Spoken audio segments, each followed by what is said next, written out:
For today's video, we have the round 13 review for Supercoach 2021.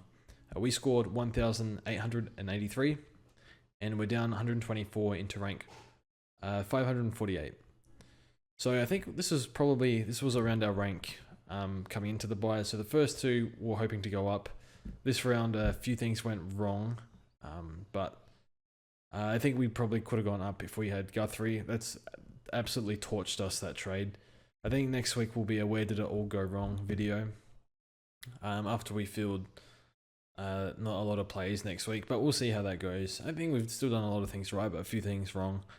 We'll see how we go next week. But with this week, I mean, no Josh Kelly, no Tom Stewart. Those two are going to torch us for the rest of the year, I think. Took Miller as well, a pretty common one that was brought in. Who else? I can't remember. There's somebody else as well, but yeah, Guthrie and Whitfield are the ones that we have from that buy. We got nothing from them, unfortunately. But yeah, we'll get straight into the team. Oh, Tom Mitchell as well. Whenever Tom Mitchell and especially Tom Stewart, whenever Tom Stewart does well, our team gets pretty damn torched. But that's okay. So we have 136 in the bank, 8 trades left. I think we have 3 upgrades. We need to speak about Jarm and Impy. That's kind of thrown a massive spanner into the plans. But we'll assess that. We'll speak about that when we get to him. So our trades for last week were Whitfield out. No, sorry. So McNeil was out. I know we might have been able to field McNeil next week, but he was dropped, so I don't know if he plays or not. So with McNeil out, Whitfield in, brought in Zach Smith. When Reeves wasn't named, I kind of panicked a little bit because I was like, oh crap, what do I do here? I was kind of banking on Reeves playing and getting his money and like getting 3 price rises out of him. So I went for Zach Smith because I know he's going to play. I know he can score and his durability is not great, but he's put together 5 games in a row now. There's 6 games in a row now, 3 at VFL level, 3 at AFL level. So I figured I just need him for 2 or 3 more rounds, especially this round. And I think he can get to 300k. So he probably can average 75 for us or something, but see how we go. The other one we brought in, Newcomb. We went early on him. So averaging 106 or something in the VFL, big bodied mid. So just brought him in and he tackled really hard. So that was good. So nice to get a return from him.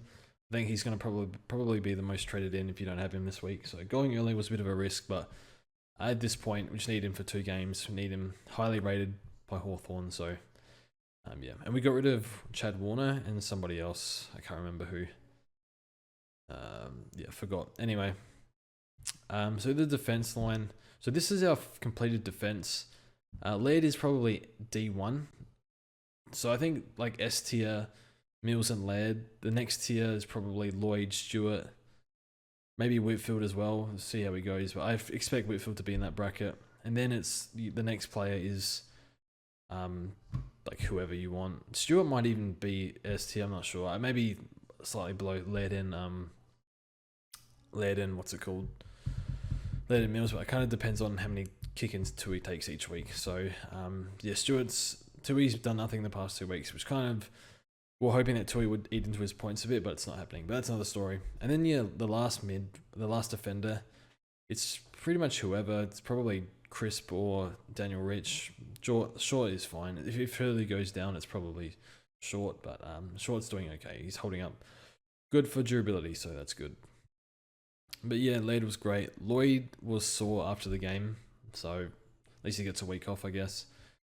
Whitfield was playing wing and mostly wing, I thought, but did take a few kick-ins as well. So I don't know why he didn't play well.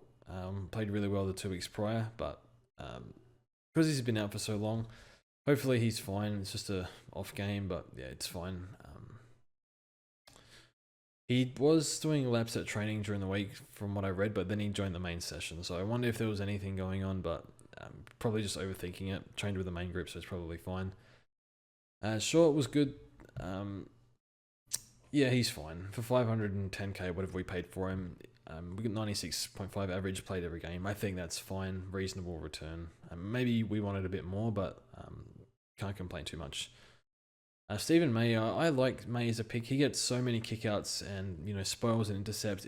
He has a reasonable floor because he's getting 20 points a week for free off kickouts. So, and really good kicking efficiency as well. So one where not the standard defender premium, but it's a weird, unique one where he has so many scoring avenues that he can.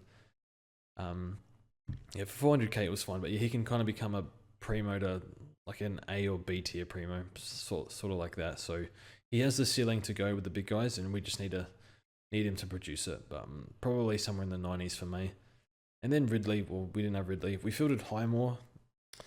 Yeah, a little bit. This game's so stupid sometimes. But yeah, he's given us nothing for a long time. Finally got a decent score.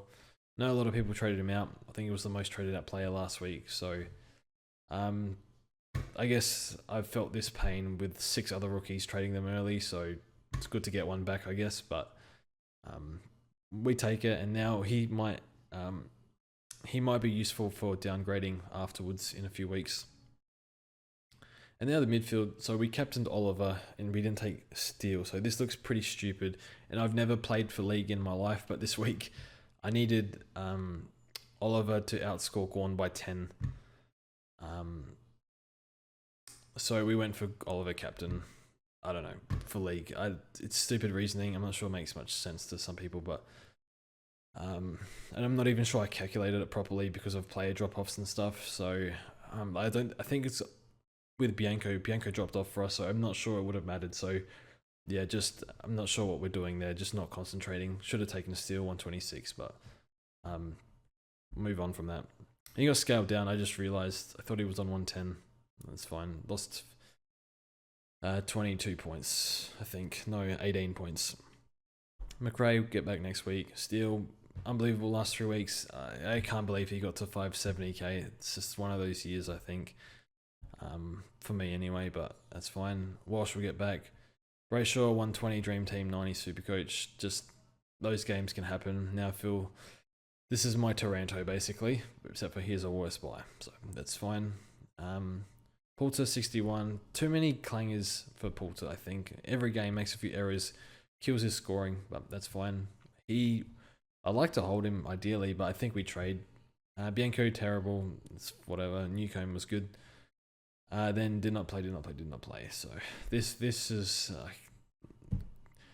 hurts so bad because if we went any other 600k mid, I think we'd have an extra 250 to 200 points on the board.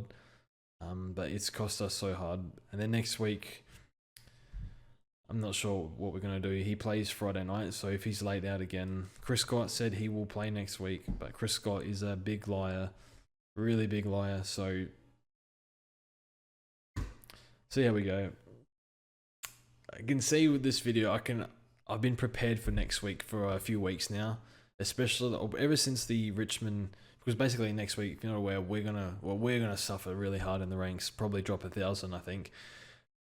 That's probably a conservative estimate too. So, just yeah, a bit worried about what's gonna happen. So the mood is a bit dour at the moment, but I think maybe after round 14 we might be okay. We're gonna do some full send trades as well at the end of this video. So it's whatever. So we brought in Zach Smith. So just play next week and score something. That's all I ask, and get to 300k. So I think we'll get 2 or 3 rises out of him before we trade him off. Hopefully he can get to 300 and cash him in. But yeah, with this, I really wanted this to be Reeves because Reeves was cheaper and he was a whole lot cheaper. So he was a lot cheaper and he's going to make more money. But now I've lost faith in Reeves because I don't know if he plays. And if he does play ruck or forward, or is he injured? Is he not? So for me, I think it wasn't very. Look, he might play, but it didn't seem very prudent, if that's the right word, to assume that he would play next week. So we just forgot about that. We can't get Reeves now. If he plays, he's gone. We don't have an avenue to Reeves anymore. And yeah, a lot of people traded Grundy. I think that's probably fine because his massive break even. What is it? 163. So he probably drops a little bit and then you get him back for 600 or 580 or whatever. Nick Nat's been great. Riley O'Brien's been fantastic. Sean Darcy, if you got him, has been fantastic. So all the ones that you could go to have gone pretty well. Even Goldie was good this week, so it's fine. Forward line, so Aaron Hall was super primo. It doesn't make much sense, but he's really good. Probably all Australian halfback. I think we probably should start acknowledging that now. So De Boer tag, De Boer washed as hell. 140 from Hall. Yeah, I think he's F1 over Zorko. Just because I hate Zorko, we can just say that. Dale, that's fine. We fielded 19 this week, so it was okay bringing Dale in. With the Richmond news, that buy being moved over. Zeeble is fine and just play every game. Hopefully everyone has him. I don't think anyone's going to trade him. Hopefully he just stays in that role. Dusty was good, 110, so we got him pretty cheap. I think getting Dusty cheap was pretty lucky and wouldn't say unexpected, but probably unexpected for him to get that cheap to, low 400s. So paying up for him, at least that's a win over those people. Jarman Impey. Okay, so this has thrown me off a little bit because the last few weeks we've been saying on the podcast anyway, just monitor Impey with Will Day coming back. And before Will Day came back, Clarko already screwed with his role. So he scored really poorly last week. And then this week, Will Day came back. I'm not sure if Will Day affected him much at all. We'll have to go over that again. But Impey, I saw him minding Heaney a little bit. They used Hardwick and CJ to exit defense a lot. Which wasn't uncommon before, but now you add Will Day into the mix. I don't even remember where Will Day played. Did he play wing or halfback? I'll sort that out during the week, figure that out.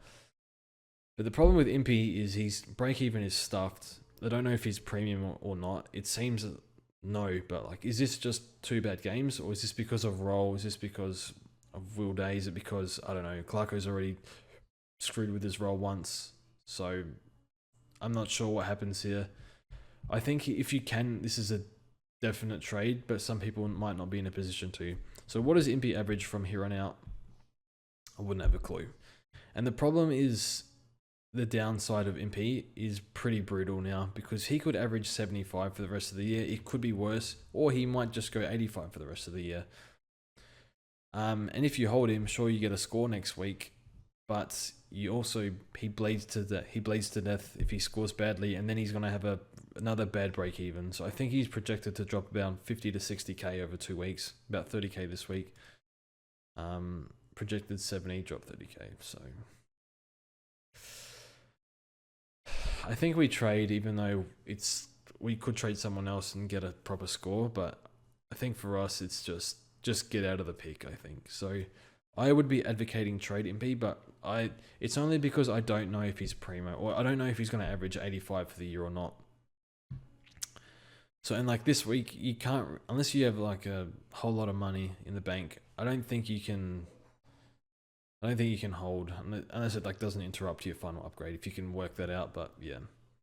Then the bench, well, we need Waterman to play, and then Combin, this pick has failed. So we went Combin over Harry Jones, and I think we would have rather had Harry Jones, to be honest.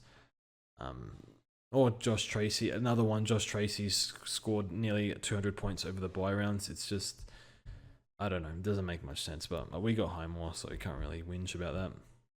Been whinging a lot this video.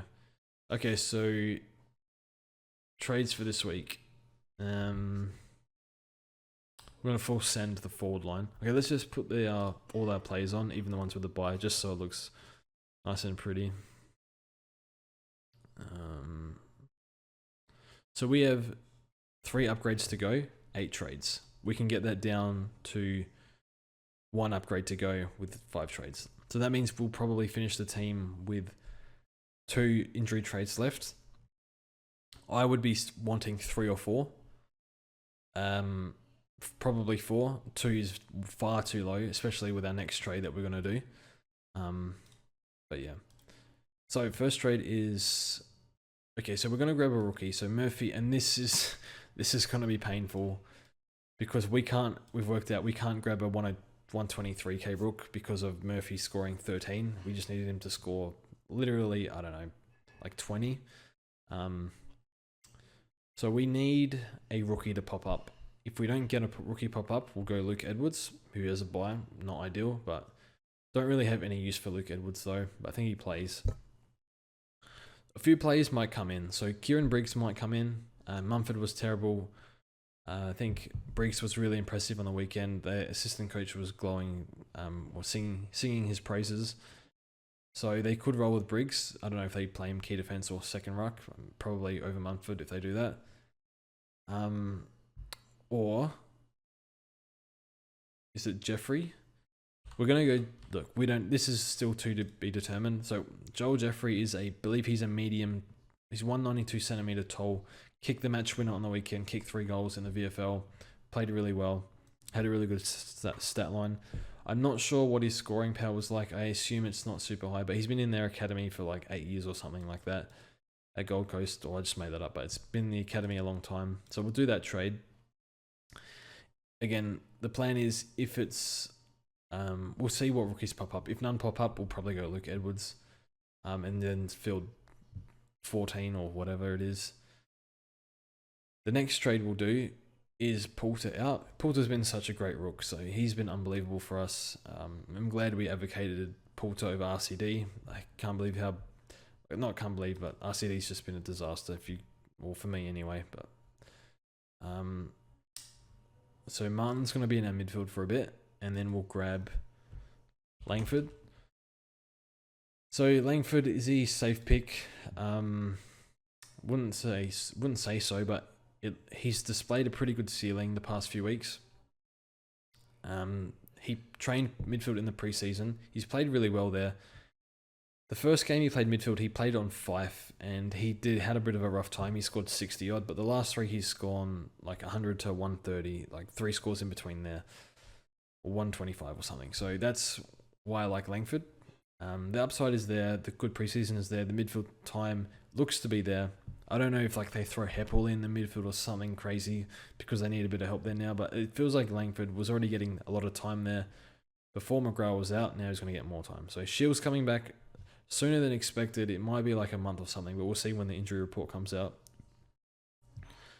But I assume Langford is currently their 3rd best midfielder, and they can't really, like, Stringer is too, I don't know, is fragile the right word to play, or not? His endurance isn't good enough to play full-time mid, so they just give him like half a game mid-time. So our last trade was going, if things were panned out a bit better, we could have gone Brayshaw to Jelly. We actually can't afford that, or Maida Stewart, but things just haven't worked out. Don't even have that money anyway. We're going to downgrade somebody else instead of there's no one we could have downgraded. But anyway, our final trade, Impey out, and yeah, it's a bit of a do you hold, do you not? If you need the money long term, I think you trade now. This could burn me because there's every chance the player we bring in scores less than Impey, but at the same time, I think the downside of Impey is a little worrying. When I fear the downside of a player, I just get out. Whereas like pretty much everyone else, like Langford's downside is like probably 80 average on a wing.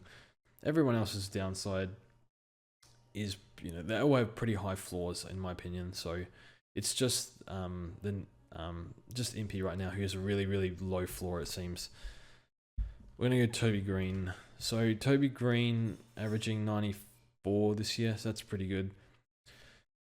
Look, I harp on about durability and say that, only go Josh Kelly if you have enough trades left, but, here we are with Toby Green. So after watching Kelly and Danaher play every game so far, couldn't care less at this point.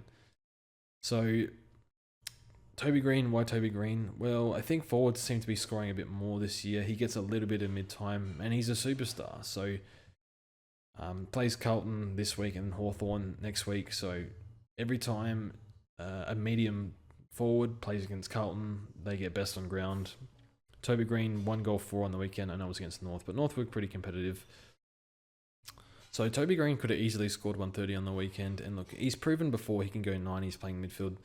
He has so many injuries, but he's had a full preseason. He only had a shoulder knock, which he fractured his shoulder, so a little bit rough. If he gets injured, we just got to field Waterman. Does Waterman even play? Well, I hope so, but I think he does, but that's not up to me. But I think for the price, it's Toby Green or Jeremy Cameron or Robbie Gray. I been burnt by Robbie Gray 2 years ago, so I don't really want to go back. a bit like JD and Josh Kelly. It's kind of hard to go back once you've been burnt, but you can still see it working. Robbie Gray's getting a lot of mid-time, a lot more than I thought. So I wonder if that keeps up. I thought he was getting a far less, but for the past month or so, he's been getting a lot of mid-time. Then Jeremy Cameron, I don't think I can sit through Jeremy Cameron. And Jeremy Cameron, I'd argue, durability is currently worse than Toby Green's, given he's only just started fully training, or training at all, I think, and he's had hamstring issues. So maybe they're just as bad as each other with injury. So that's our team. So we'll make it. So this is what the team looks like, the final team. So that's our defense. So what are we missing? We're missing Stewart and Mills. So probably Ridley and May over Stewart and Mills would be nice. So that's what, negative 50 points a week probably. I don't know. Depends what Rutten does with Ridley. The midfield, well, it depends if Guthrie can keep up, but no Bont right now. I think we're going to aim for Bont, but it's going to depend if he can drop to like 640 or 630 or something, or depending on who makes money.